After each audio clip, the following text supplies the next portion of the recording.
struggling to get your leg higher, trying to find out what it means if you're having pinching or pulling in the front, cramping in the thigh, or pulling in the hamstring, this video will break it all down for you.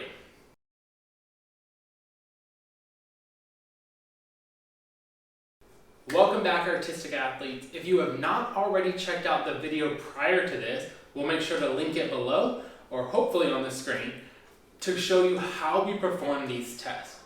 Once you've done these tests, I want to break down all the different things you might find and how you can start training to overcome these. If you're looking for more than just a short video on this, please feel free to check the link in the description below, sign up for our 4-part email series where we deep dive into all things improving height of your legs, kicks, extensions, etc.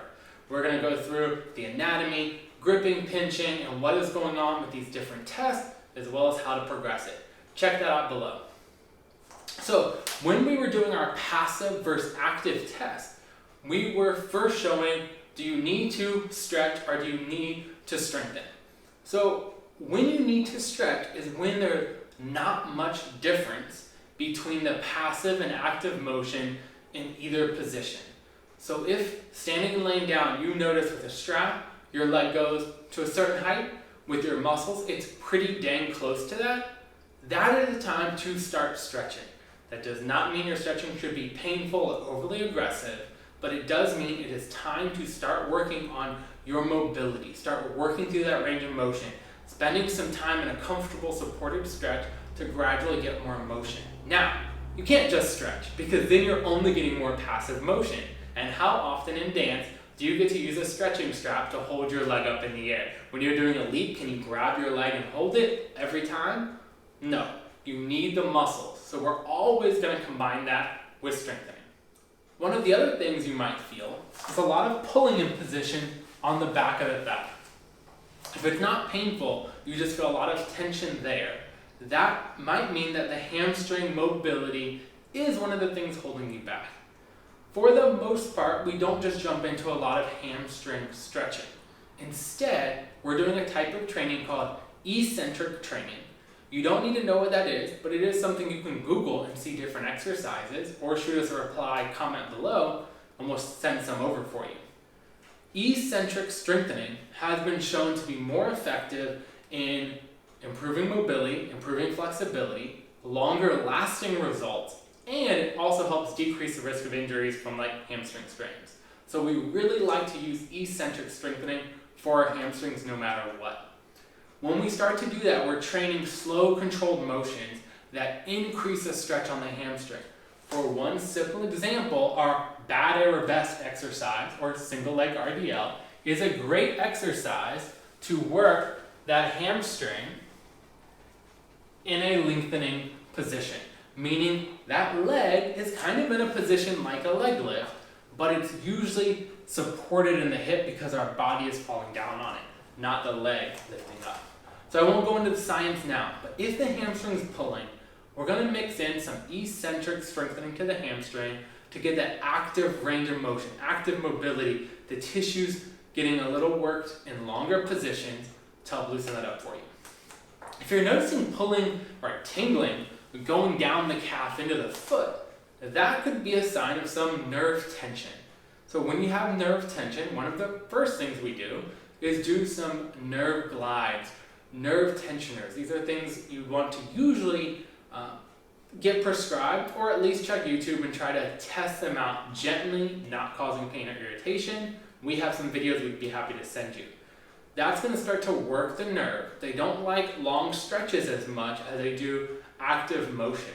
Things like that hamstring move we showed will also work, but you're going to combine it with some other nerve specific things to get the motion and how the nerve glides in its track improved a little bit for you. One of the other things you might be noticing is pain in the hip. You might notice whether it's passive or active, there's pinching or pain or stiffness that kind of feels like it's in the joint or in the front. That would go back to in our email series, email 2, when we talk about hip stability. If the leg bone is moving too much in the pelvis, not kind of moving how we want it to, it can slide and start jamming on different structures. That can kind of cause that pain or discomfort in the hip throughout that motion. Typically, that's a little better laying down, and it's a little worse standing up. But it's not always that, depending on what's getting tight for you. So we want to work on not just the extension muscles, but we really want to build stability throughout the whole joint. That's inner thighs, glutes, hip flexors, working rotation, finding things that are comfortable that gradually increase your control of your hip and your pelvis. What if you're feeling some cramping coming down the thigh? You might notice that as you really straighten that knee and hold it still, or as you get to a certain height, it really starts tightening up on you here. Some would call that gripping. I'm going to refer to it as cramping. That can indicate that the muscle is really just not ready for that motion. So what we need to do is we need to actually work the muscle in a slightly lower height to build it up. So you might say, like, I know I can lift to here without pain, but as I get above 90, it really cramps on me. That means we need to find some exercises that work this muscle below 90. So you're still feeling it, you're still building it up. And then when you get into dance class and you start going above 90, it's going to be firing a little bit better for you. It's going to be used to the work, and it's going to be feeling better for you.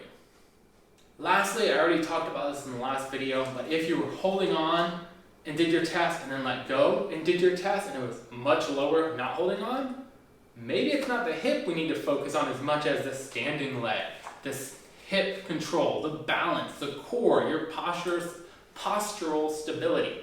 That's when we need to start focusing on the other things, particularly on one leg, working on alignment, working on our control, so that our body is a stable base for our moving leg to move from.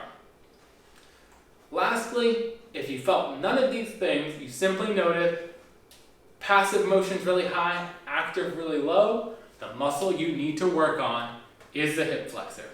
Now, if you're looking for a program that does all of this for you, we have a New Season, New Heights program. It's our 12-week program built for artistic athletes that not only focuses on getting your legs higher, and we guarantee it's going to start getting higher in just 2 weeks to get your money back, but it also works on getting your jumps higher, working on all the other things to keep you safe and progressing in dance. So please feel free to check that out or sign up for the 4-part email series in the description below. Happy dancing!